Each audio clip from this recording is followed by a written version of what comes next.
दृष्टि बना करके अपनी अपनी जगह लेकर के शांत भाव से बैठ जाए। सत्संग में शांति ही धन है।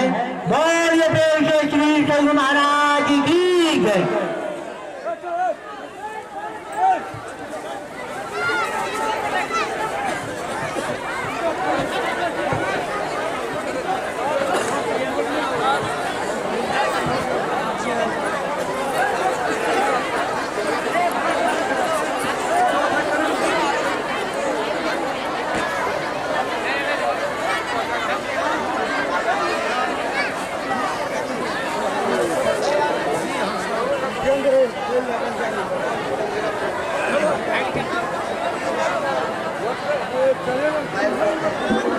श्री सद्गुरु महाराज की जय।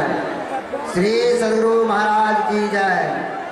सभी श्रद्धालु भक्तों से निवेदन है कि सब कोई अपने अपने जगह पर बैठ जाए। सत्संग में शांति जो मूल विषय बना है वो अत्यंत गूढ़ है, अत्यंत गुप्त है, अत्यंत सार गर्भित है, अत्यंत दिव्य प्रसंग है। ये प्रसंग क्या है? परमात्मा के बारे में कहा। ईश्वर कहिए, भगवान कहिए, परमात्मा कहिए, मालिक कहिए, परवर्तिकार कहिए, राम कहिए, कुछ भी कहिए, खुदा कहिए, अल्लाह कहिए, गॉड कहिए,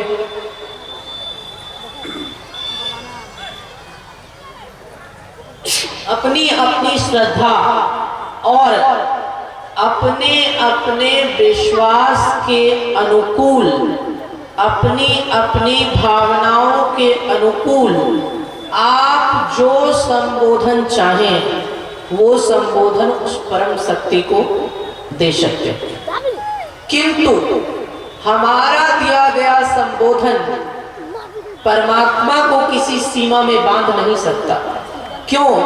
क्योंकि परमात्मा किसी भी नाम के संबोधन से परे है। सब नाम रूप के पार में। हम लोगों के गुरु महाराज ने क्या कहा? सब क्षेत्र क्षर अपरा परा पर और अक्षर पार में, निर्गुण सगुण के पार में, सब नाम रूप के भी पार में बताया। यानी इन सब से परे है परमात्मा।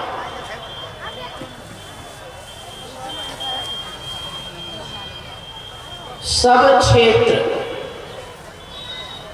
यानी जितने शरीर हैं, क्षेत्र के दो अर्थ होते हैं, एक शरीर एक संसार।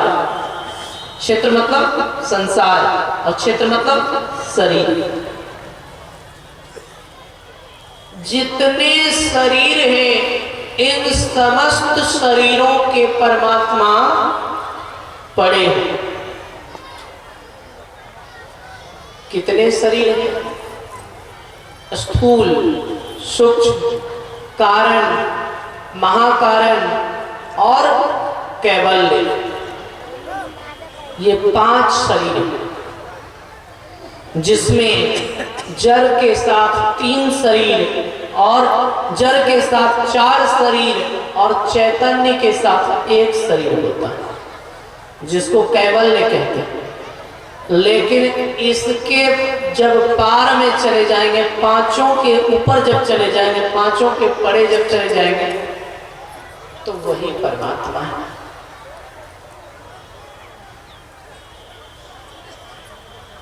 परमात्मा की प्राप्ति वही होती है।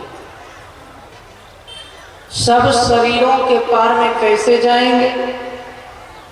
विचार कीजिए।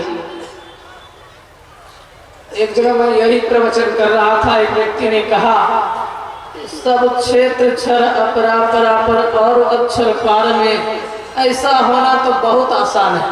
हमने कहा कैसे? उसने कहा अगर भगवान को स्मरण करते हुए गंगा जी में जाकर डूब के मर जाए तो शरीर के पार तो हो ही जाएंगे, शरीर तो खत्म ही हो जाएगा। कहता सब क्षेत्र क्षर अपरा परापर और अक्षर पार में, शरीर खत्म तो शरीर के पार में तो ऐसे पहुंच जाएंगे, कुछ और करने की क्या जरूरत है। अधूरा ज्ञान बहुत घातक होता है। अधूरे ज्ञान से अच्छा आप अज्ञानी रह जाइए तो पूरा ज्ञान लीजिएगा, लेकिन अधूरा ज्ञान लेकर नहीं घूमना चाहिए।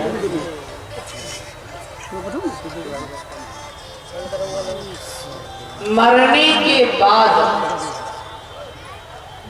जो हम देखते हैं कि शरीर से चैतन्य निकल चुका है, तो जो शरीर छूट जाता है वह केवल एक शरीर होता है। 5 शरीर में से केवल एक शरीर छूटता है, जिसको कि हम लोग स्थूल शरीर कहते हैं। लेकिन इस एक शरीर के छूटने के बाद भी 4 शरीर बचा हुआ होता है। इसीलिए यदि कोई ये सोचे कि मैं मृत्यु को प्राप्त होकर सब शरीरों के पार चला जाऊंगा, ये उसकी मूर्खता से अधिक और कुछ नहीं। सब शरीरों के पार जाने की गूढ़ विद्या होती है, जो सच्चे सद्गुरु के द्वारा आदेश और उपदेश देकर, मार्गदर्शन देकर बताया जाता है। परमात्मा कोई शरीर नहीं है, बल्कि परमात्मा सब शरीरों के पार है। जितने शरीर हैं सबके पार। हम लोगों के गुरु महाराज कहते हैं कि परमात्मा सब शरीरों के परे हैं और हम लोग शरीरों की पूजा में लगे रहते हैं। कभी राम जी की पूजा कर रहे हैं, कभी कृष्ण जी की पूजा कर रहे हैं, कभी विष्णु जी की पूजा कर रहे हैं, कभी शिव जी की पूजा कर रहे हैं। तो अब लोग कहेंगे जब परमात्मा शरीर नहीं है, शरीरों के परे है, तो शरीरधारियों की पूजा करना क्या अनुचित है? इस पूजा से कल्याण होगा कि नहीं होगा? उत्तर है कल्याण होगा भी और कल्याण नहीं भी होगा।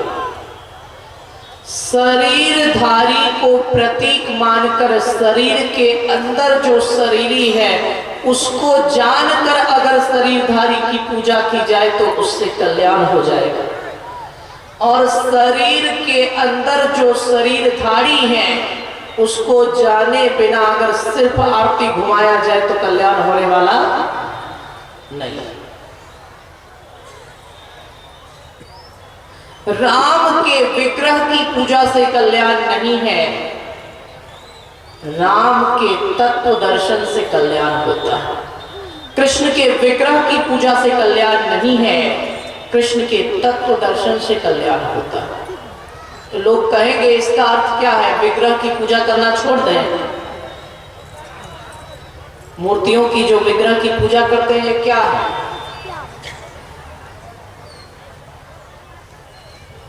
मूर्तियों की पूजा, तरह तरह के विग्रह की पूजा, ये केवल भाव जगाने के लिए होता है। जैसे आप देखते होंगे छोटा बच्चा जब पढ़ना लिखना शुरू करता है उसको अंग्रेजी वर्णमाला की एक किताब दी जाती है जिसमें उसको A for apple, B for ball सिखाया जाता है। तो अंग्रेजी वर्णमाला की जो किताब होती है, ए फॉर एप्पल लिखा हुआ रहता है बड़े अक्षर में, ऊपर ए लिखा हुआ रहता है और नीचे बड़े अक्षर में एप्पल लिखा हुआ रहता है और बीच में बड़ा सा सेब का फोटो बना हुआ रहता है। लिख भी दिया, सब कुछ कर दिया बड़े अक्षर में, तो बड़ा सा चित्र बनाने की क्या जरूरत है?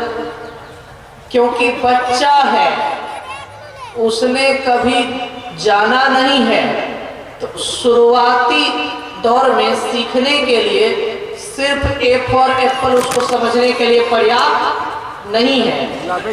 ए फॉर एप्पल रटाने के साथ साथ उसको एप्पल का फोटो भी दिखाना पड़ेगा। उसी प्रकार अगर आप सगुण साकार की भक्ति से शुरुआत नहीं करेंगे, आरंभ नहीं करेंगे, तो सीधे तत्व दर्शन होने वाला नहीं है। इसीलिए साधना और भक्ति के आरंभ में ब्रह्म के भिन्न भिन्न प्रकार के सगुण विग्रह की पूजा की जाती है, उसका आश्रय लिया जाता है। यह शुरुआत के आश्रय के लिए है, और आश्रय लेकर जब आदत लग गई और जब साधना और भक्ति में समय देने लग गए, तब विग्रह के आश्रय की आवश्यकता नहीं। भगवान श्री कृष्ण ने अर्जुन से कहा था, हे अर्जुन, जो ज्ञान मैं तुम्हें दे रहा हूं, यही ज्ञान मैंने सृष्टि के आदि काल में सूर्य को दिया था। जो उपदेश मैं तुम्हें दे रहा हूं, यही उपदेश मैंने सृष्टि के आरंभ में सूर्य को दिया था।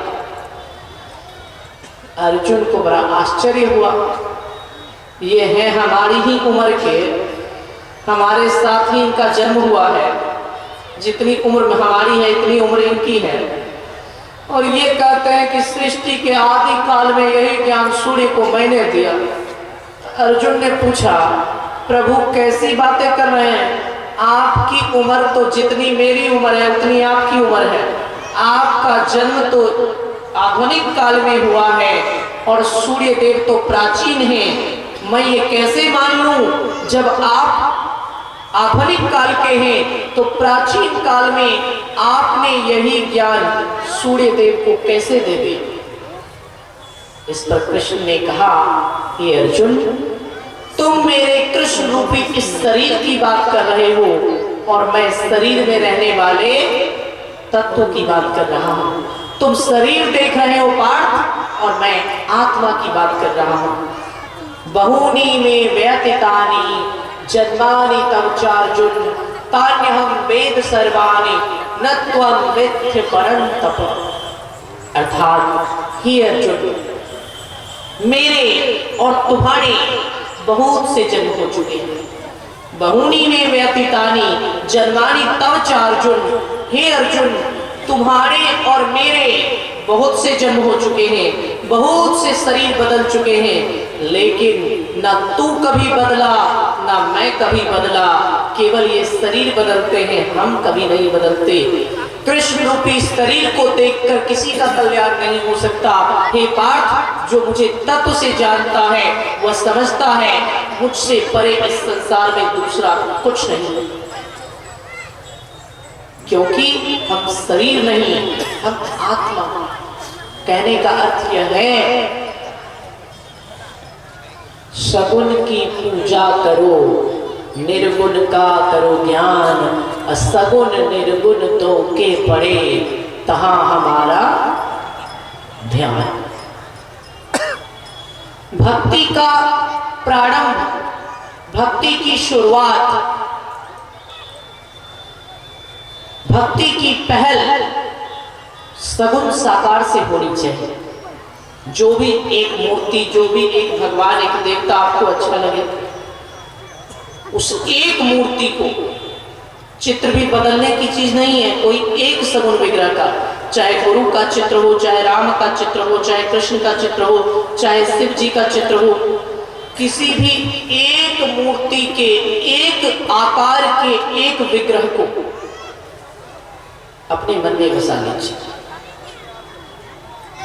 और उसकी पूजा अर्चना कीजिए, उसकी वंदना कीजिए, उस मूर्ति का ध्यान कीजिए। इससे भक्ति में उन्नति हो। सगुण की पूजा करो, लेकिन यह समझिए कि मूर्ति बाहरी प्रतीक है, पूजा मूर्ति की हो रही है, लेकिन मुझे जानना किसको है? इस मूर्ति के अंदर जो ब्रह्म है, कृष्ण रूपी शरीर को धारण करने वाले जो तत्व रूप कृष्ण हैं, राम रूपी शरीर को धारण करने वाले जो तत्व रूप राम हैं, शिव रूपी शरीर को धारण करने वाले जो तत्व रूप शिव हैं, विष्णु रूपी शरीर को धारण करने वाले जो तत्व रूप विष्णु हैं, दुर्गा रूपी शरीर को धारण करने वाली जो तत्व रूप आदि शक्ति है, जानना उनको हो। सगुण की पूजा करो, निर्गुण का करो ज्ञान। सगुण निर्गुण दो के परे। परमात्मा क्या है? वो ना निर्गुण है ना सगुण है। सगुण निर्गुण दो के परे, तहां हमारा ध्यान। वही ध्यान लगा कर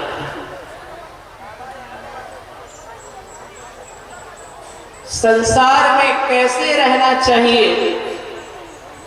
स्वामी रामकृष्ण परमहंस जी महाराज कहा करते थे, इस जगत में वैसे ही रहो जैसे सेठ साहूकार या बड़े घर में काम करने वाली, सेठ साहूकार के घरों में, बड़े घरों में, बड़े धनपतियों के घरों में काम करने वाली जो बाई होती है, वैसे ही इस दुनिया में रहना चाहिए। उनसे किसी ने पूछा, महाराज कहने का मतलब क्या है? उन्होंने कहा, यदि तू किसी बड़े सेठ के घर में जाएगा, सेठ उपस्थित नहीं है, घर में काम करने वाली बाई है, पूरे घर को संभाल रही है, झाड़ू पोछा करती है, बर्तन करती है, घर की साफ सफाई का ध्यान रखती है, घर को सजाती है, संवारती है, घर में जो छोटे छोटे बच्चे हैं उन बच्चों को भी संवारती है। कोई पूछता है ये सब किसका है, ये बच्चे किनके हैं? तो बाई कहता है तो मेरे बच्चे हैं, मेरे बच्चे जैसे। ये घर किसका है? तो बाई कहती तो मेरा ही घर है, मैं यहीं रहती हूँ। कहने के लिए बड़े घर की बाइयां कहती है, बच्चे मेरे हैं, घर मेरा है, सब कुछ मेरा है, लेकिन उसका दिल जानता है कि यहाँ कुछ भी मेरा नहीं। रहने के लिए वो उसी घर में रहती है, लेकिन उसका दिल जानता है कि मालिक जब हटा देगा तब जाना पड़ेगा। संभालने के लिए वह सब कुछ अपना समझकर संभालती है, लेकिन मन से सावधान रहती है, अगर कोई भी चूक हो गई तो मालिक दंड देगा, क्योंकि संभालना मेरा काम है, लेकिन किसी वस्तु पर मेरा कोई अधिकार नहीं। रामकृष्ण परमहंस जी महाराज कहते हैं कि दुनिया में वैसे ही रहो जैसे बड़े घर की नौकरानियां रहती है, जैसे बड़े घर की बाइयां रहती है।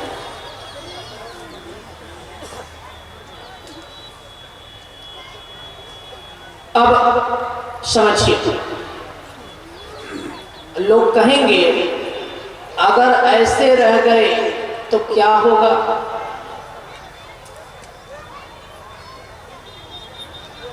जिनका यह जगत है, जिनका यह ब्रह्मांड है, जिनका यह संसार है, जिनकी इसमें सत्ता है, जो सर्वव्यापक और सर्वव्यापकता के भी पड़े हैं, सब कुछ उनका है, ये मानकर जो इस जगत में चलेगा, वह कितने ही ऊंचे स्थान पर क्यों ना पहुंच जाए, उसके मन में अहंकार कभी नहीं आएगा। ये मैंने किया है, यही भावना अहंकार है। और हे प्रभु, ये मैंने नहीं किया, ये जो काम हुआ है ये आपने करवा दिया है, ये अहंकार नहीं है, ये समर्पण है। मैंने किया अहंकार है, आपने करवा दिया, ये समर्पण है। मेरा है अहंकार है, मैं तो केवल एक निमित्त मात्र हूं, सब आपका है, सब आपकी लीला है, यही समर्पण। इस प्रकार संसार में रहना चाहिए। और जो सगुण और निर्गुण दोनों के परे जो परम तत्व रूपी परमात्मा है, उनका ध्यान होना चाहिए। सगुण निर्गुण दो के पड़े तहा हमारा ध्यान। अब समझिए, तो एक जगह मेरे से किसी ने पूछा, महाराज परमात्मा और देवता में अंतर क्या है? हमने कहा सुनो, आज के वर्तमान कैबिनेट की जो स्थिति है, मंत्रिमंडल की जो स्थिति है, इससे अच्छा उदाहरण परमात्मा और देवता को समझाने के लिए कोई दूसरा नहीं हो सकता।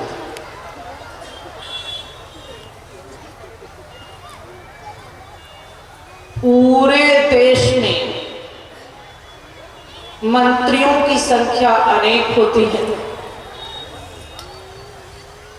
आवश्यकता अनुसार कुछ मंत्री घट जाते हैं और कुछ मंत्री बढ़ जाते हैं। मंत्री तो अनेक होते हैं, लेकिन उन सब को चलाने वाले जो प्रधानमंत्री होते हैं वो क्या अनेक हैं? नहीं, वो एक है। जितने मंत्री हैं वो मंत्री की कुर्सी पर कब तक है? जब तक प्रधानमंत्री की इच्छा है। कई बार ऐसा होता है कि प्रधानमंत्री अपने मंत्रियों को उनकी कुर्सी से हटा देते हैं, कई मंत्रालय अपने पास रख लेते हैं, फिर मन होता है दूसरे मंत्री को दे देते हैं, इसका डिपार्टमेंट बदल दिया, उसका डिपार्टमेंट बदल दिया। जैसे मंत्रीगण अनेक होते हैं लेकिन प्रधानमंत्री एक होता है, वैसे ही देवी देवता अनेक होते हैं लेकिन सबको चलाने वाले परमात्मा एक होते हैं। जैसे प्रधानमंत्री की इच्छा होती है किसी का मंत्रालय छीन लिया और किसी को मंत्रालय दे दिया, वैसे ही परमात्मा में ताकत होती है। परमात्मा चाहे तो मच्छर को ब्रह्मा बना देंगे और परमात्मा ना चाहे तो ब्रह्मा को मच्छर से भी नीचे गिरा देंगे। प्रधानमंत्री की इच्छा होती है इसको ये डिपार्टमेंट से हटा करके उस डिपार्टमेंट में डाल दो। कई बार प्रधानमंत्री की इच्छा होती है अमुक मंत्रालय का मंत्री ही नहीं रहेगा, ये मंत्रालय डायरेक्ट मेरे ही पास रहेगा। कहने का मतलब क्या है? इंद्र हो, वरुण हो, कुबेर हो, यम हो, सूर्य हो, चंद्र हो, जितने 33 कोटि देवी देवता हैं, ये सब किसके अधीन हैं? ये सब परमात्मा के अधीन हैं। जैसे मंत्रिमंडल के सारे मंत्री किसके अधीन होते हैं, किसके निर्णय पर चलते हैं, किसके आदेश का पालन करते हैं? एक प्रधानमंत्री के आदेश का पालन करते हैं। वैसे ही जितने देवी देवता हैं, जितने अवतारी हैं, जितने दिव्य आत्मन्य हैं, या जितनी लीलाएं हो रही है, सब किसके आदेश से हो रही है? सब किसके अनुसार से हो रही है? सब किसकी इच्छा से हो रही है? तो एकमात्र परमात्मा की इच्छा से। अंतर क्या है? प्रधानमंत्री की ये सत्ता केवल एक देश पर होती है। प्रधानमंत्री की सत्ता केवल एक देश, एक दुनिया भी नहीं, एक देश पर होती है। और परमात्मा की सत्ता केवल एक देश पर नहीं होती, केवल एक विश्व पर भी नहीं होती है, बल्कि कोटि कोटि ब्रह्मांडों पर होती है, अनंत ब्रह्मांडों पर होती है। ब्रह्मांड निकाया निर्मित माया, रोम रोम प्रतिवेद कहे। माया के रचे हुए अनेकों ब्रह्मांड जिसकी गिनती नहीं हो सकती, वो परमात्मा के एक एक रोम रोम से प्रकट होते हैं। दूसरा अंतर क्या है? पहला अंतर तो यह है कि प्रधानमंत्री की सत्ता बहुत छोटे से स्थान पर होती है, एक देश पर होती है। आप लोगों को लगता होगा कि एक देश छोटा है क्या? जहां अनंत ब्रह्मांड की बात हो रही है, वहां एक देश राई के एक दाने से भी छोटा होगा उसकी तुलना में। तो इतने छोटे से स्थान पर प्रधानमंत्री की सत्ता होती है, लेकिन परमात्मा की सत्ता कोटि कोटि ब्रह्मांड पर होती है। पहला अंतर। दूसरा अंतर, प्रधानमंत्री की सत्ता कुछ काल के लिए होती है, 5 साल तक रही और उसके बाद गई। उसके बाद दैव इच्छा है तो फिर से बने तो बने, नहीं तो गए। तो प्रधानमंत्री की सत्ता का शासनकाल निर्धारित होता है, लेकिन परमात्मा की सत्ता का शासनकाल निर्धारित है नहीं भाई। 5 साल के बाद फिर इलेक्शन होगा कि अगला परमात्मा कौन बनेगा, कभी आपने सुना है? 5 साल के बाद फिर चुनाव होगा, अगला परमात्मा किसको चुना जाए? प्रधानमंत्री की सत्ता का समय निर्धारित है, उसके बाद फिर चुनाव होता है कि अगली कुर्सी किसको दी जाए। लेकिन हमारे परमात्मा अनादिकाल से है। अनादिकाल मतलब जब दुनिया का आरंभ भी नहीं हुआ था तब से है, और कब तक रहेंगे? अनंत काल तक रहेंगे। सब समाप्त हो जाएगा फिर भी रहेंगे, और कुछ नहीं था फिर भी वो थे। अनादिकाल से लेकर अनंत काल तक जिनकी सत्ता नित्य स्थिर रहती है वो परमात्मा है। दूसरा अंतर। तीसरा अंतर, कभी कभी प्रधानमंत्री की सत्ता बीच में भी गिर जाती है। होता है ना, कुछ लोग भाग गए, कुछ लोग छोड़ दिया, पार्टी से निकल गए, सत्ता बीच में ही खत्म, सरकार गिर जाती है। तो प्रधानमंत्री जो इतनी मेहनत से बनता है, 5 साल का शासनकाल है, लेकिन 5 साल भी निश्चित नहीं। किसी काम से उनके पार्टी के लोग खुश नहीं हुए, उनके मंत्रिमंडल के लोग खुश नहीं हुए, कुछ लोग छोड़कर भाग गए, सीटें कम हो गई, इतनी कम हो गई कि अब बचा नहीं पाए बहुमत को, तो सरकार चली गई। ये अंतर है कि प्रधानमंत्री की सुदृढ़ से सुदृढ़ सरकार भी लोगों की नाराजगी पर कभी भी जा सकती है, लेकिन परमात्मा की सरकार इतनी मजबूत है, इतनी मजबूत है। कहते हैं परमात्मा की सरकार कैसे बनी? तो किसी ने नहीं बनाया, आप ये सरकार बनी है, और ये सरकार किसी की मर्जी हो या ना हो, कोई रोए, कोई हंसे, कोई दुखी हो, कोई सुखी हो, कोई शत्रु हो, कोई मित्र हो, कोई निंदक हो, कोई उपासक हो, किसी के भी आने जाने से इस सरकार में कोई अंतर नहीं पड़ता। ये अनंत सरकार है, जो सरकार कभी गिरती नहीं। ये कभी गिरने वाली सरकार है। चौथा अंतर क्या है? परमात्मा की सत्ता ऐसी है, आप लोगों ने सुना होगा, कभी कभी जनता की नाराजगी हो जाती है, प्रजा रुष्ट हो जाती है, तो प्रधानमंत्री को अपना भी बनाया गया नियम वापस लेना पड़ता है। गलती हो गई, अब ये नियम नहीं चलेगा, अपना भी बनाया हुआ नियम वापस लेना पड़ता है।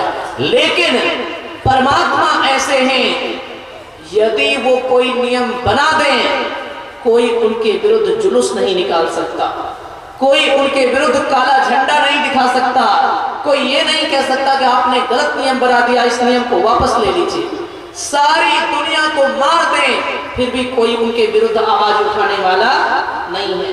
सारी दुनिया का नव निर्माण कर दें, नई दुनिया बना दें, फिर भी कोई उनके खिलाफ बोलने वाला नहीं है। मृत्यु को जीवित कर दें, कोई रोकने वाला नहीं, और सारी संसार को जलमग्न करके प्रलय में ला दें, कोई टोकने वाला नहीं। ऐसे समर्थ परमात्मा।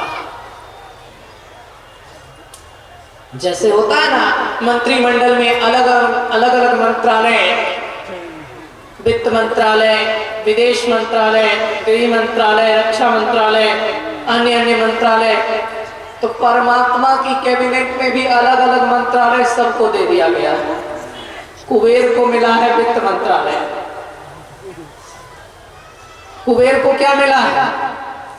वित्त मंत्रालय, चूंकि क्षेत्र बड़ा है तो अकेले कुबेर से होने वाला भी नहीं है, तो परमात्मा ने दो वित्त मंत्री बना रखा है। लक्ष्मी को क्या मिला है? तो वित्त मंत्रालय उनको मिला हुआ है। अलग अलग देवी देवताओं को अलग अलग का मिला हुआ है, अलग अलग चीजें मिली हुई है। एक अभिन्न अंग होता है मीडिया। अभी आप लोग मीडिया के बारे में जानते हैं, तो मीडिया का डिपार्टमेंट परमात्मा ने किसको दे रखा है? नारद जी को, कि सब जगह जाओ, घूमो, सब जगह की खबर लाकर दो। तो परमात्मा की सत्ता में वित्त मंत्रालय मिला है, कुबेर को वित्त मंत्रालय मिला है, लक्ष्मी को मीडिया का डिपार्टमेंट मिला है, नारद जी को अलग अलग देवी देवताओं को अलग अलग डिपार्टमेंट। रक्षा मंत्रालय किसको मिला है? रक्षा मंत्रालय मिला है भगवान विष्णु को, कि जब जब मुसीबत आएगी तब तब आपको दुनिया की रक्षा करनी है, संसार को चलाना है संचालित ढंग से, तो रक्षा मंत्रालय विष्णु को मिला है। अलग अलग मंत्रालय अलग अलग देवी देवताओं को, लेकिन सबको संचालित कौन करते हैं? एक परमात्मा। रूप न रस नहीं, नहीं गंध स्पर्श, न उनका कोई रूप है, न कोई रस, न सुगंध दुर्गंध कुछ नहीं आती है उनसे, ना कोई उनका स्पर्श कर सकता है, मतलब कोई त्वचा से छू नहीं सकता। रूप न रस नहीं, नहीं गंध स्पर्श, अत्यंत विलक्षण राम हो राम राम। वो राम कैसा है?